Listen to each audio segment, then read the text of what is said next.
Selamat pagi teman-teman, bersyukur kita bisa ketemu di ibadah online ini. Semoga teman-teman di rumah tetap sehat, jangan keluar jika tidak perlu atau bukan hal penting, dan tetap ingat untuk mencuci tangan. Mari kita naikkan pujian pertama kita, yaitu Bapa yang Kekal.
Dengan kasih untuk Pak Jim untuk berdoa.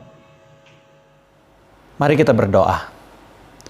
Bapa kami dalam surga, kami bersyukur, berterima kasih sekali lagi Tuhan yang boleh memberikan kesempatan bagi kami untuk kami boleh beribadah. Biarlah Tuhan yang kiranya boleh memberkati ibadah kami dari awal, pertengahan sampai selesai. Dan biarlah kami boleh mengalami kuasa yang daripada Tuhan, khususnya ketika kami boleh memuji, menyembah, dan kami boleh mengenal Tuhan. Terima kasih Bapa, kami bersyukur, berterima kasih, berkati puji-pujian kami, berkati penyembahan kami, berkati doa kami, bahkan firman Tuhan yang sebentar kami akan sama-sama pelajari. Kami berdoa, kami bersyukur di dalam nama Yesus Kristus, Tuhan dan Juru Selamat yang hidup. Amin. Mari kita bersorak-sorai demi kemuliaan nama Tuhan, karena hanya Dia yang layak ditinggikan.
kita menyiapkan hati kita sebelum mendengarkan firman Tuhan.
Mari sebelum kita mendengarkan firman Tuhan, kita berdoa terlebih dahulu minta pimpinan dan kasih karunia daripada Tuhan, khususnya Roh Tuhan boleh menuntun setiap kita. Bapa kami dalam surga, kami bersyukur, berterima kasih Tuhan yang boleh memberikan kesempatan bagi kami untuk kami boleh beribadah, memuji, menyembah Tuhan, dan kami mau dibentuk dari firman Tuhan. Tuhan berkati setiap jam perenungan firman-Mu, sehingga firman Tuhan boleh menjadi bagian di dalam kehidupan kami. Dan kami mengalami kuasa ketika kami boleh menyembah kepada Tuhan. Kami berdoa, kami bersyukur di dalam nama Yesus Tuhan Juru Selamat yang hidup. Amin. Mari saya mengundang kita boleh sama-sama membuka Alkitab kita dari Roma pasalnya yang ke-12 ayat yang pertama. Roma pasal 12 ayat yang pertama saya akan bacakan bagi teman-teman semuanya. Roma 12 ayat yang pertama. Judulnya persembahan yang benar. Karena itu saudara-saudara, demi kemurahan Allah, aku menasehatkan kamu supaya kamu mempersembahkan tubuhmu sebagai persembahan yang hidup, yang kudus, dan yang berkenan kepada Allah. Itu adalah ibadahmu yang sejati. Kalau beberapa minggu yang kemarin, khususnya minggu lalu, kita sudah belajar bagaimana kita mempunyai hati menyembah kepada Allah, hati yang berkenan di hadapan Allah, hati yang dipersembahkan. Bahkan ketika kita boleh belajar bagaimana kita menyembah Allah di dalam roh dan kebenaran. Nah, pada hari ini kita akan belajar tentang kuasa di dalam kita boleh menyembah kepada Allah. Teman-teman tahu istilah praise and worship. Praise and worship. Biasa itu kita kenal di dalam kebaktian gereja, praise and worship. Tetapi saya mau coba kita lebih jauh mengenal istilah praise and worship. Praise itu punya pengertian adalah bertepuk tangan, membesarkan, memberikan pujian, memberikan rasa kagum, atau memberikan satu kebanggaan. Kalau kita bertepuk tangan kepada seorang penyanyi, kita mengagumi suaranya yang indah, kita memberikan satu penghargaan, memberikan satu pujian kepada dia. Dan dia itu menjadi satu kebanggaan bagi kita ketika kita mendengarkan, ketika dia menyanyi. Tetapi istilah praise yang kita tahu di sini adalah pengertiannya adalah ketika kita kagum, bangga, atau memberikan pujian hanya kepada Allah. Seperti tercatat di dalam Mazmur 66 bait yang ke-8. Mazmur 66 bait yang ke-8 saya bacakan bagi teman-teman semuanya ya. Pujilah Allah kami, hai bangsa-bangsa, dan perdengarkanlah pujian kepadanya. Pujilah Allah kami, hai bangsa-bangsa, dan perdengarkanlah puji-pujian kepadanya. Itu sebabnya istilah praise, memberikan pujian, membesarkan nama, itu hanyalah ditujukan hanya kepada Tuhan. Dan istilah worship itu bukan hanya terus melulu pengertiannya adalah penyembahan atau lagu-lagu yang slow. Istilah praise itu lagu-lagu yang riang gembira. Tetapi istilah worship itu adalah pengertiannya adalah mengagungkan, menyembah, mempertuhankan. Worship itu adalah satu yang kita sembah, yang kita persembahkan hanya kepada Dia. Dan kita tahu itu hanya kita berikan kepada Allah. Yohanes 4 ayat yang ke-24. Allah itu roh, dan barang siapa menyembah Allah harus menyembahnya di dalam roh dan kebenaran. Allah itu roh, dan barang siapa menyembah kepada Allah, menyembah Allah itu di dalam roh dan di dalam kebenaran. Jadi kita tahu bahwa pengertian praise and worship itu adalah memberikan pujian, penyembahan hanya kepada. Nah, pertanyaannya adalah mengapa kita memuji dan menyembah? Mengapa kita memuji dan menyembah Allah? Yang pertama kita akan pelajari bahwa Dia itu layak, karena hanya Tuhan yang layak. Di dalam Wahyu 4 ayat yang ke-9 sampai ayat yang ke-11, di situ menceritakan bahwa ada satu sosok yang duduk di atas takhta dan dikatakan bahwa hidup sampai selama-lamanya. Lalu kemudian di hadapan sosok tersebut adalah 24 tua-tua. Lalu kemudian 24 tua-tua ini mereka sujud menyembah kepada sosok tersebut dan mengatakan bahwa ya Tuhan dan Allah kami, Engkau layak menerima puji-pujian dan hormat dan kuasa. Dan hanya Tuhan yang layak menerima puji-pujian dan hormat dan kuasa. Itu sebabnya kita memuji Allah, kita menyembah Allah. Karena hanya Tuhan yang layak dipuji dan disembah. Yang kedua, kita menyembah Allah memuji Allah karena segala sesuatu itu adalah bagi Dia.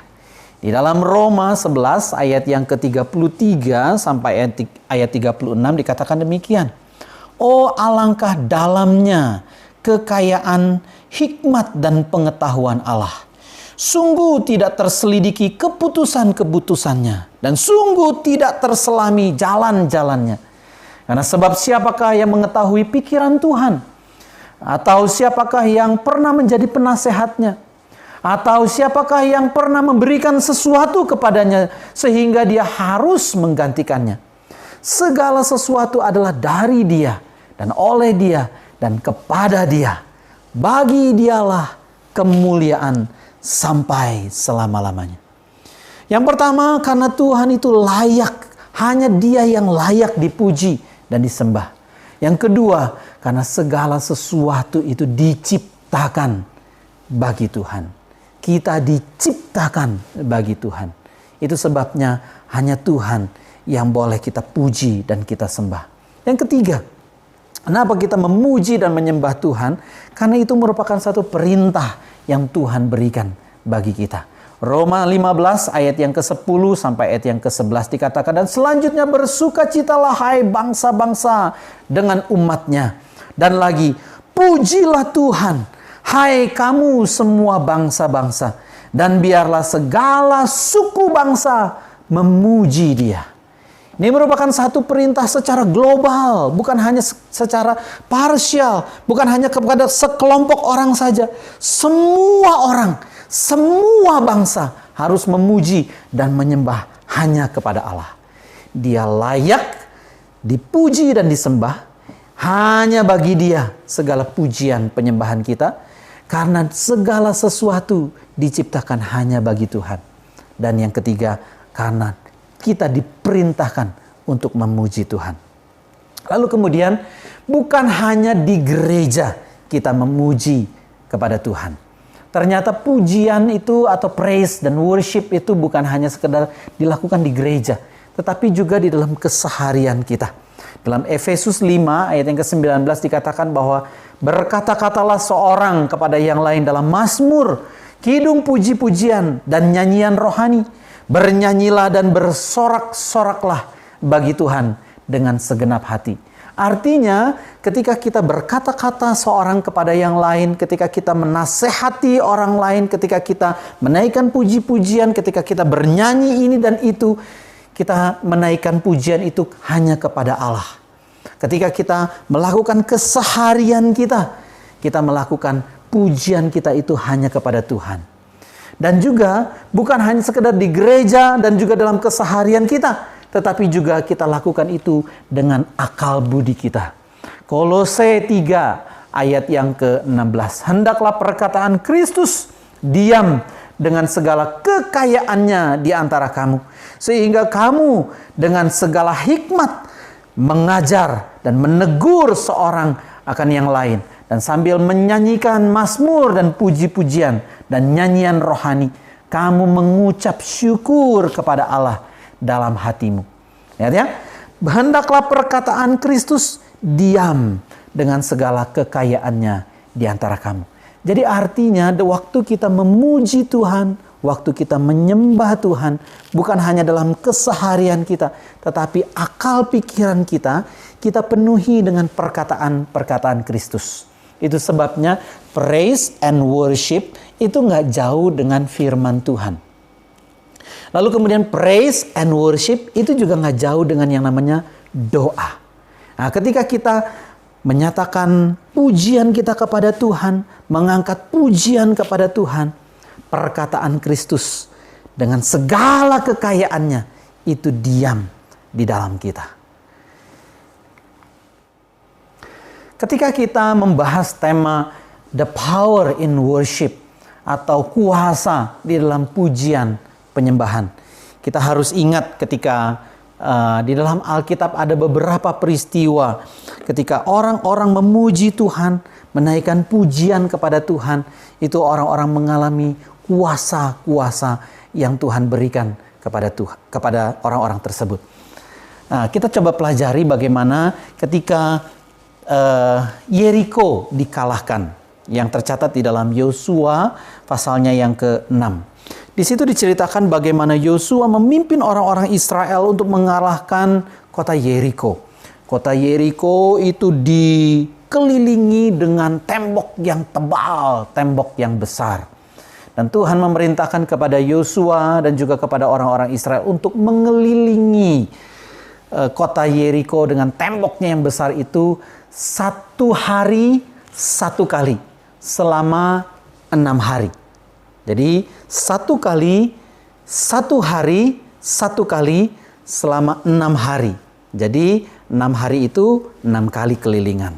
Tetapi pada hari yang ke-7 diperintahkan kepada Yosua dan juga kepada orang Israel untuk mengelilingi kota dan tembok Yeriko itu selama 7 kali. Jadi 1 hari dalam hari yang ke-7 itu 7 kali mereka kelilingi tembok kota Yeriko.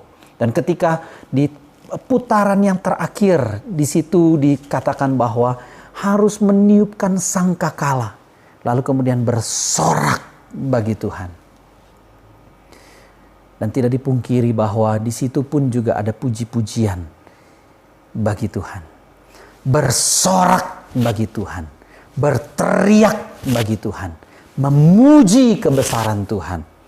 Dan kita tahu sama-sama cerita sejarah bahwa tembok itu runtuh karena orang Israel mengelilingi tembok kota Yeriko, bersorak bagi nama Tuhan. Dan terlebih lagi tembok kota Yeriko itu runtuh karena kuasa yang daripada Tuhan. Yang kedua, seorang raja Yehuda yang bernama Yosafat. Pada satu kali Yosafat itu diserang oleh orang-orang dari Moab dan juga dari Bani Amon. Lalu kemudian di dalam strategi perangnya, ini merupakan satu strategi yang sangat tidak lazim. Ketika raja memimpin peperangan, seharusnya ada strategi-strategi, apakah menggunakan pemanah ataupun menggunakan perang secara gerilya, tetapi ini satu strategi yang sedikit berbeda. Nah, peperangan ini merupakan peperangan tanpa tatap muka. Peperangan tidak berhadap-hadapan.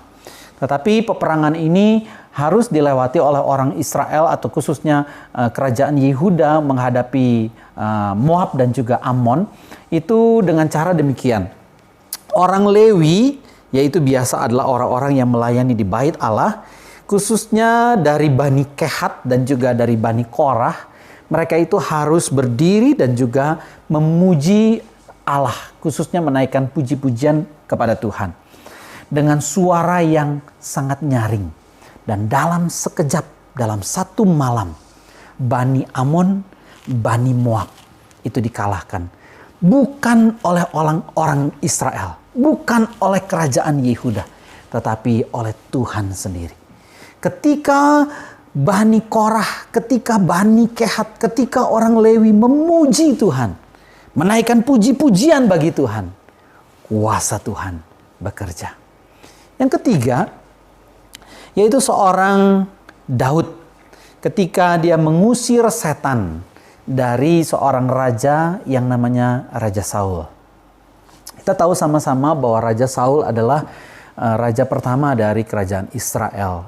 Daud adalah raja yang kedua, tapi pada waktu itu Daud belum menjadi raja. Tetapi Daud sudah menjadi penghibur atau menjadi anak buah dari Raja Saul. Nah, ketika kita tahu sama-sama bahwa Saul itu tidak menyenangkan hati Tuhan, tidak menyukakan hati Tuhan, sehingga dia itu sudah ditinggalkan oleh Tuhan. Roh Tuhan sudah mulai undur daripada Saul. Dan mulai saat itu Saul itu seringkali diganggu atau dihinggapi atau sering digoda oleh yang namanya kuasa gelap atau roh jahat. Tetapi yang menarik adalah ketika Daud yang belum menjadi raja itu mengambil kecapinya, lalu kemudian memainkan kecapinya, maka roh jahat yang dari Saul itu mundur daripada Saul. Nah, ini menarik sekali bahwa satu pelajaran bahwa ada nyanyian, ada pujian, ada permainan kecapi yang dimainkan oleh seorang anak Tuhan.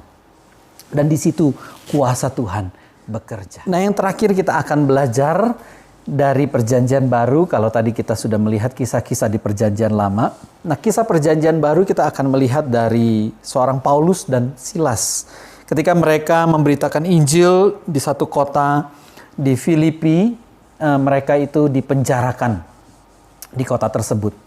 Lalu kemudian Alkitab mengatakan bahwa mereka itu diletakkan di tempat yang paling tengah di dalam penjara tersebut. Nah, tempat yang paling tengah itu adalah tempat yang paling sulit untuk keluar dari penjara. Tetapi ketika mereka dipenjarakan, hari mulai gelap dan juga pada tengah malam, mereka itu menaikkan puji-pujian kepada Tuhan. Dan tidak lupa juga mereka berdoa dan juga mereka menaikkan puji-pujian, menyanyikan puji-pujian kepada Allah. Dan terjadilah gempa bumi yang dahsyat, sampai merontokkan dan merubuhkan, membuat penjara itu menjadi goyah. Saudara, dalam puji-pujian ada kuasa Tuhan. Di dalam penyembahan ada kuasa Tuhan.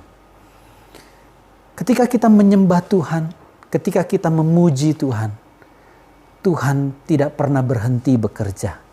Tuhan menjalankan kuasanya di tengah-tengah hidup kita.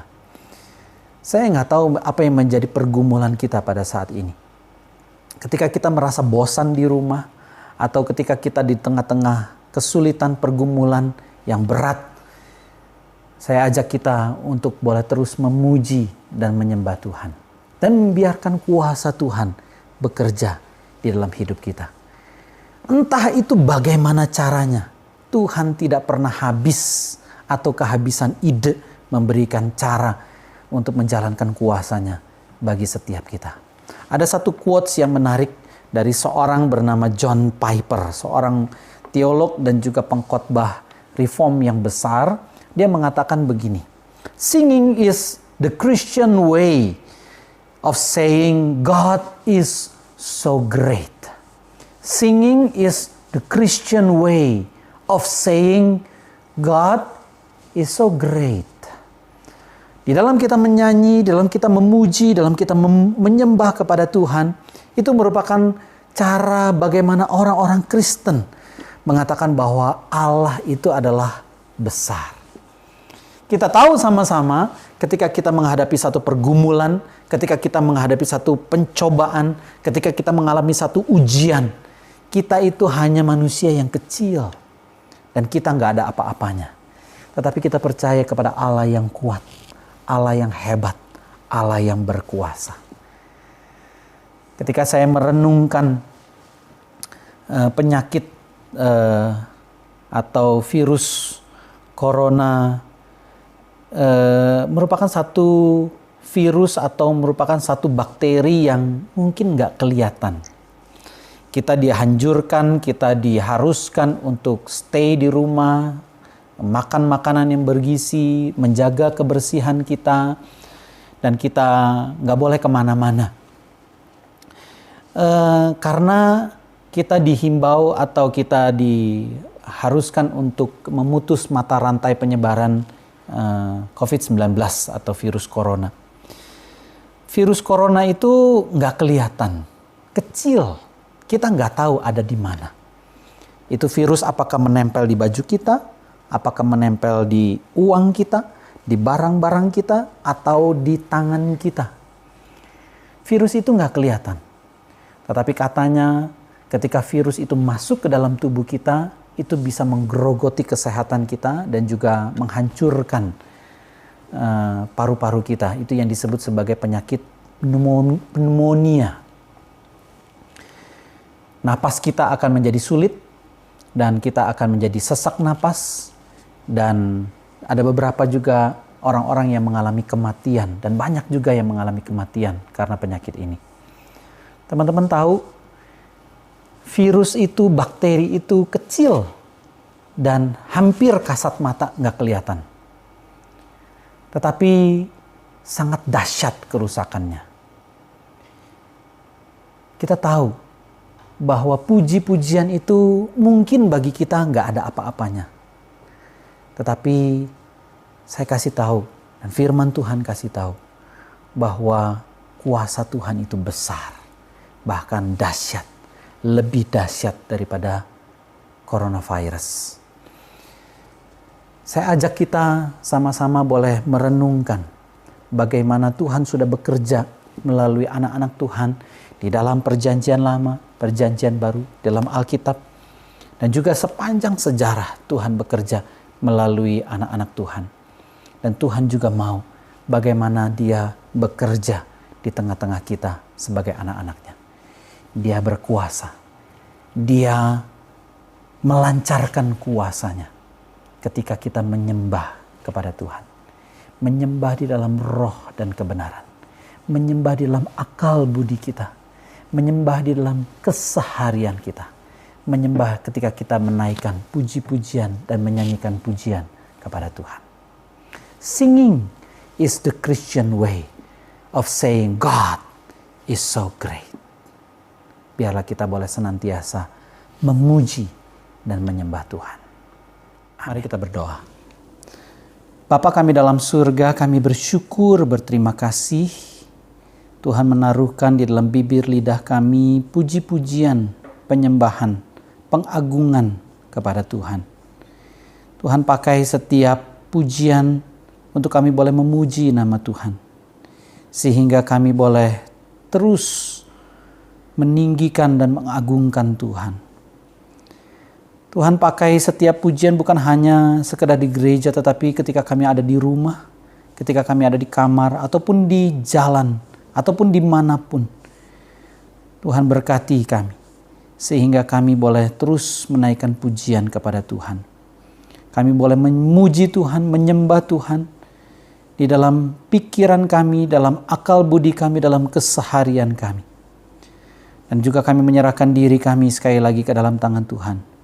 Tuhan selalu menjaga, memelihara kami. Khususnya ketika kami ada di rumah, ataupun ketika kami harus keluar dari rumah. Tuhan berkati kami. Jauhkan kami dari segala mara bahaya. Jauhkan kami dari virus-virus yang mematikan. Biarlah nama Tuhan ditinggikan, diagungkan dalam hidup kami. Dan kami boleh mengalami kuasa yang daripada Tuhan. Terima kasih Bapa. Di sini kami anak-anak-Mu. Tuhan berkati setiap kami. Di dalam nama Yesus, Tuhan Juru Selamat yang hidup, kami berdoa, kami bersyukur. Amin. Bagi teman-teman yang ingin memberikan persembahan, dapat mengumpulkannya dalam amplop sendiri dan menyerahkannya ke gereja saat ibadah dilaksanakan kembali. Atau dapat mentransferkan ke rekening BCA berikut.